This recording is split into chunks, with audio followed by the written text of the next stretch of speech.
Hay un punto más que falta.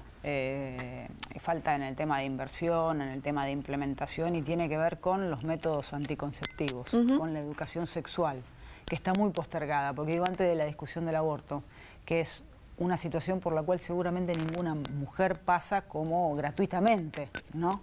Es preferible no llegar a esa situación. Si se llega, tiene que estar la legislación, claramente. Pero previo a eso está el tema de la educación sexual, métodos anticonceptivos en todo el país, ¿no?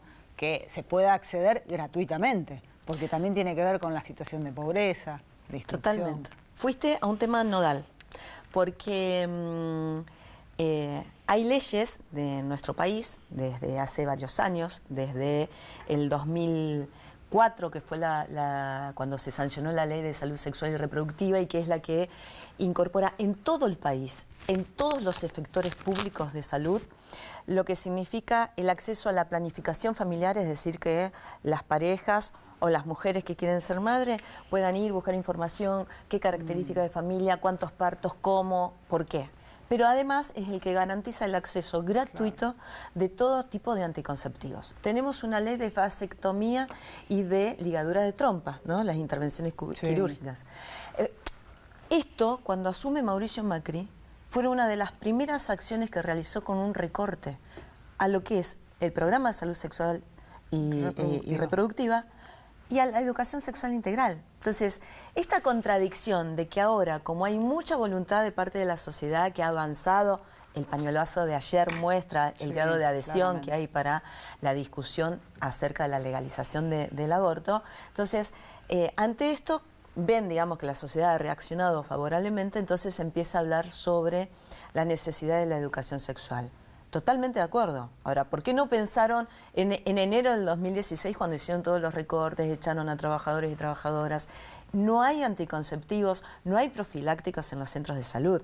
Digo, y eso tiene que ser una garantía del Estado nacional. ¿Cómo planteas, ¿no? una planificación, ¿no? Exactamente, digamos. Entonces, digo, por estas cuestiones decimos que necesitamos avanzar en lo que es el acceso a los métodos anticonceptivos y el acceso a la legalización del aborto. Y una cosa más, Florencia, que tiene que ver cuando uno elige ser mamá. La maternidad es una construcción, ¿no? Es decir, yo tengo hijos preciosos, hermosos, y elegí tenerlos.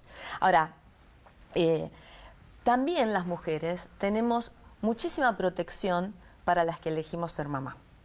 ¿Por qué? Porque, por ejemplo, ahí está todo lo que significa la fertilización asistida, tanto para mujeres como para personas gestantes, porque también se incorporó la diversidad de género y de identidad, ¿no? Hay medidas de protección a niños, niñas y adolescentes. O sea, las mujeres que hemos decidido ser madres en nuestro país tenemos mucha más protección a nivel de leyes y a nivel de programas que aquellas mujeres que, no se nos reconoce como mujeres con deseo, deseantes y deseosas, ¿no? Entonces, es como que la sexualidad está absolutamente deslegitimada. Ahí está, ¿hasta qué punto está trabajado el tema religioso en la discusión? Y te sumo algo más, en la discusión de las personas que tienen esta postura religiosa, que se oponen al aborto, también se oponen a la utilización de métodos anticonceptivos. Y también también se han opuesto a los métodos de fertilización asistida, que gracias a una ley del kirchnerismo es accesible a través de cualquiera de las obras sociales, ¿no? Mira, el jueves pasado en Buenos Aires tuve la posibilidad de participar de una capacitación con la organización, que es una organización internacional que tiene una sede en nuestro país, que es Católicos por la Opción a Decidir. Y muy interesante porque el equipo que estuvo capacitándonos a distintas personas, legisladores y legisladoras, también participaron de el Congreso de la Nación, digamos, en una de las exposiciones. Y lo que se trata es eso, de una política pública que tenga que ver con la legalidad y no con la clandestinidad. Entonces, hay muchísimas posibilidades de acceder a las formas de familia que querramos, pero también tiene que haber posibilidades para que las mujeres no mueran, porque las únicas que tenemos capacidad de procreación somos las mujeres, y por lo tanto también tienen que garantizar los derechos sexuales y reproductivos. Ahí está también que le tenemos que exigir al Estado, ¿no? Que debe legislar para todos, sin esta mirada religiosa. Es un país laico este. Totalmente. Y además el Estado... Digo, porque el que tiene la opción religiosa puede conducir su vida y no tiene ningún impedimento legal. Ahora, el que no tiene esa visión religiosa, que no es practicante, ¿qué ley lo ampara o lo protege? Exacto. De eso te agrego que hay muchas mujeres de distintas religiones que son practicantes, pero por distintas situaciones han tenido durante su vida que abortar.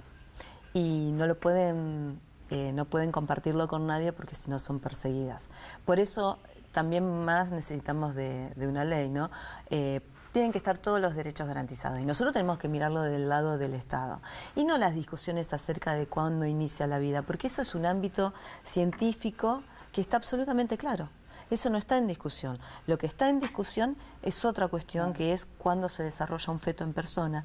Y por otra cuestión, nosotros, como digamos, parte de quienes tenemos la mirada en la legislación, tenemos que ver eso, que todos estén amparados, todas estén amparadas en una ley que garantice la salud. Te llevo lo que fue de Ni Una Menos ayer y de vuelta te pregunto por cifras en cuanto a lo que es violencia de género, femicidios y el rol del Estado. Y los femicidios, digamos, siguen siendo un número altísimo. Nosotros que, bueno, ustedes siempre también difunden las cifras y lo agradezco personalmente. Nosotros hemos construido como aporte al movimiento de Ni Una Menos los mapas de los femicidios, tanto en la provincia de Santa Fe como a nivel nacional, que es el primer mapa que hubo en el país georreferenciado.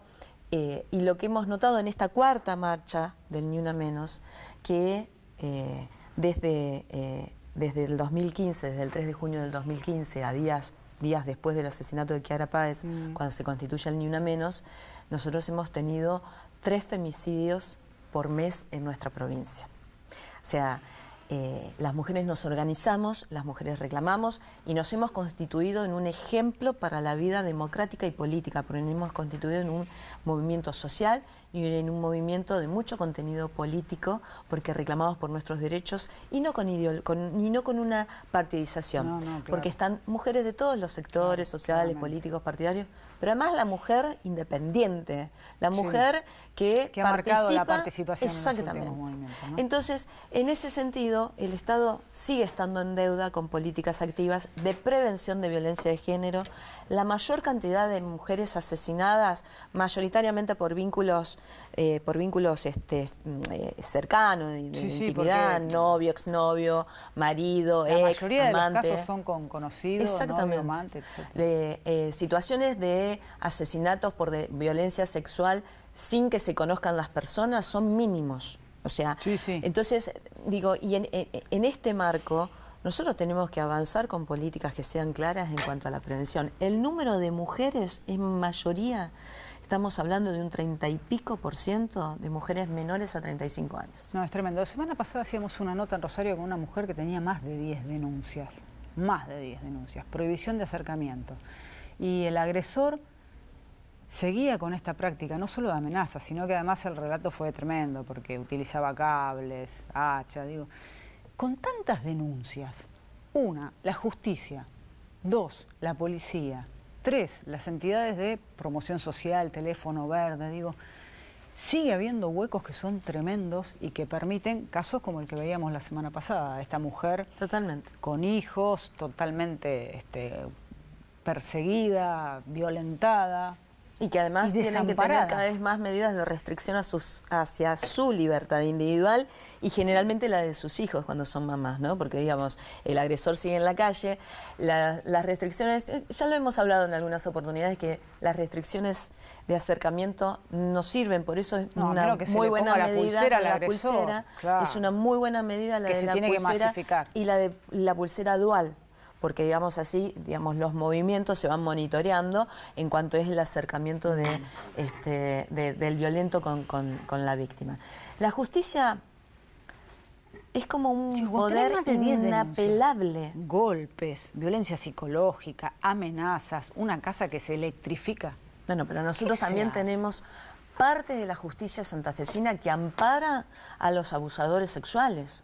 Digo, hay parte de esta justicia y que además hacen lobby con diputados, con senadores, con el mismo gobernador, para que al momento de hacer carrera judicial le sigan enviando los pliegos a la legislatura para ascender en sus cargos.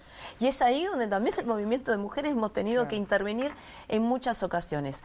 Digo, esto de que la justicia es un poder independiente, no debe serlo para dar garantía a los derechos de los ciudadanos y ciudadanas. Entonces, ¿han dado avances? Sí.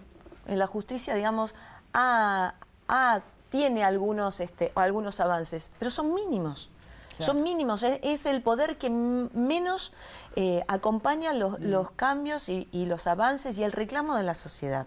Entonces, es indispensable la perspectiva de género. Digo, ahora, hace 2 semanas, en diputados de la provincia de Santa Fe salió una media sanción para la paridad y en los cargos legislativos, en los cargos ejecutivos, y una exhortación en la justicia para que también aplique en sus concursos una perspectiva de género. Ahora, si sigue siendo un concurso por méritos, tendría que estar entonces, si la violencia, la misoginia y el acoso también tendrían que incorporarse al mérito, porque si no la meritocracia va contra los derechos ciudadanos. Muchas gracias. Gracias.